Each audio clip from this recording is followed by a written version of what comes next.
Whitman versus Melville by Angelo Debate. And Thomas Stinson. To start, we're going to do Melville. We're going to start with the passage from Moby Dick.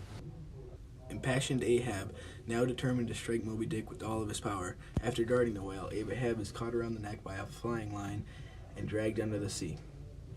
Melville is a transcendentalist because he writes about the individual person, challenges and discovery, and nature, with the ocean and the descriptions of the sea. Unlike Walt Whitman, he is a naysayer.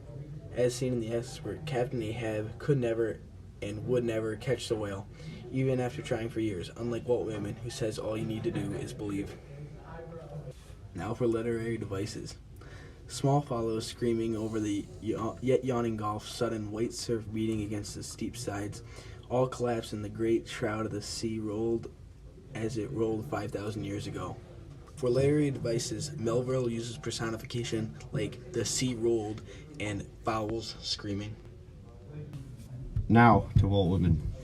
In the dooryard fronting an old farmhouse near the whitewashed palings stands the lilac bush, tall growing with heart-shaped leaves of rich green, with many a pointed blossom rising delicate, with the perfume strong I love, with every leaf a miracle, and from this bush in the dooryard, with delicate colored blossoms and heart-shaped leaves of rich green.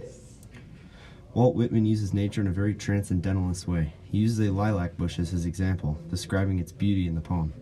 He uses great details to describe the plant, particularly the leaves, which he describes as having heart-shaped leaves of green, and describing pointed blossoms that are very delicate.